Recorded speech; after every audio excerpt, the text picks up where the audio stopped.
Samir, enfin. La culture, comment créer une culture qui favorise et encourage la pratique sportive, notamment au sein de l'organisation que vous représentez, qui est SOFAC? Bonjour à tous. Merci pour cette invitation et ce sujet effectivement dont on ne parle que depuis très peu.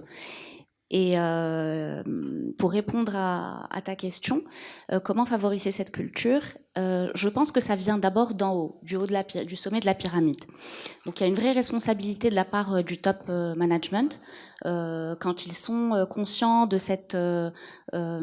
l'importance que doit prendre le sport chez les collaborateurs, quand ils sont soit amateurs, soit eux-mêmes sportifs.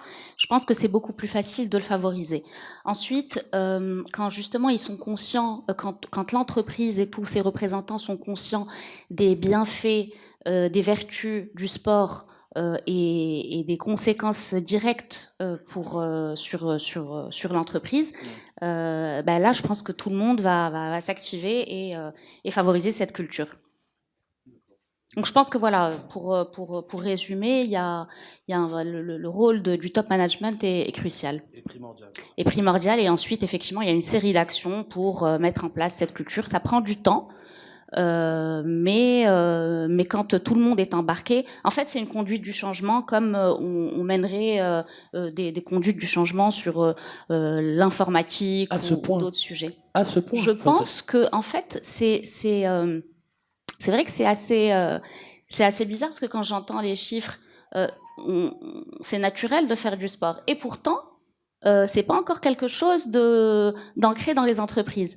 La RSE, la responsabilité sociale, c'est quelque chose d'assez récent aussi. Et ça va ensemble. Donc en fait, on est en train de travailler tout ça, on prend conscience des choses petit à petit et on passe à l'action petit à petit. Voilà. D'accord. Monsieur Dumoulin, est-ce que dans une multinationale, est-ce qu'il faudrait qu'un patron soit qui est sportif ou est-ce que c'est déjà dans la culture de l'entreprise? Bonjour à toutes et à tous. Vous savez, Renault est une entreprise qui existe depuis plus de 120 ans et qui existe au Maroc depuis 96 ans. Et nous, au Maroc, notamment dans notre usine de Casablanca, Somaca, on en est à notre 46e année où on organise un tournoi de football. Donc c'est pas nouveau. Ce que je veux dire, c'est que... Et pourquoi on le fait? Pour paraphraser notre directeur général, je dirais que la différence entre les bonnes entreprises et les grandes entreprises, c'est qu'une bonne entreprise, c'est une entreprise qui fait du profit. Oui. Et une grande entreprise, c'est une entreprise qui peut avoir un impact sur la société. Dans une entreprise comme Renault au Maroc, il faut qu'on réalise que la grande majorité de nos salariés vont faire toute leur carrière dans l'entreprise. On a un turnover qui est à peu près autour de 3,5%. Ouais, et vous avez 75% de nos collaborateurs qui sont des ouvriers. La santé, elle est absolument prépondérante. Elle est d'autant plus prépondérante que vous avez, si je continue sur Somaca, vous avez des salariés qui sont salariés chez nous, dont les parents étaient salariés chez nous, dont les grands-parents étaient salariés chez nous. Donc si vous voulez pouvoir continuer comme ça, vous devez prendre soin de la santé de vos salariés. Il n'y a pas 36 façons de prendre soin de la santé de ses salariés, il y en a 3.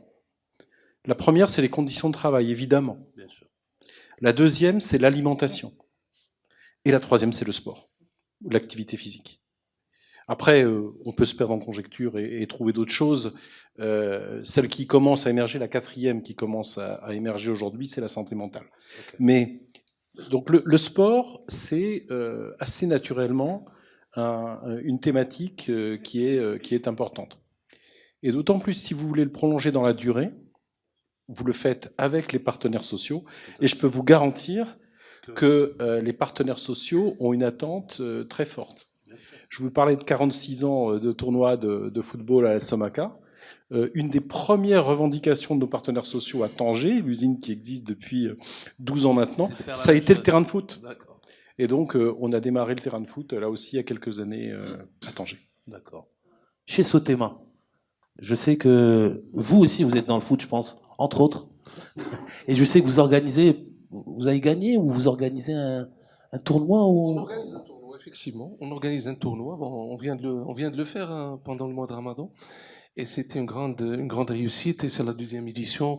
Ce genre d'initiative, moi, je pense il est clair que l'impact du sport sur l'ambiance de travail, mais aussi sur la motivation des collaborateurs, c'est extrêmement important.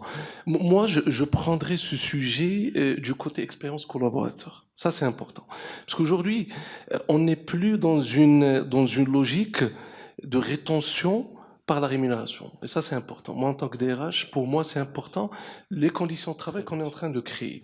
Et quand on parle d'expérience collaborateur, bon, aujourd'hui, bon, ça commence à s'accentuer avec la génération Z. Ça devient un peu plus compliqué et différent.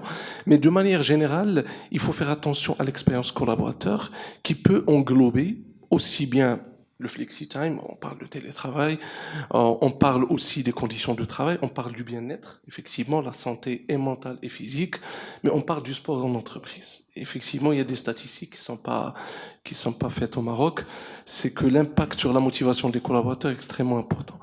Alors, cette expérience collaborateur, si on fait pas attention à tous les éléments qu'on peut mettre dedans, ça devient un peu compliqué pour retenir des profils qu'on veut réellement retenir. Après, bon, il y a des profils, bon, ça va, on peut ne pas retenir. Mais de manière générale, si on arrive à créer ça en incluant la partie sport, moi je pense que c'est un élément qui est extrêmement important. Vous pensez réellement que la partie sport peut être un vecteur de motivation des... C'est-à-dire au-delà du salaire. C'est un vecteur de motivation. Très intéressant. C'est un vecteur de motivation surtout pour les générations Y et Z. Hein. C'est des gens qui voient réellement leur équilibre côté professionnel, personnel, important, plutôt en comparaison avec les générations, je dirais, X, etc.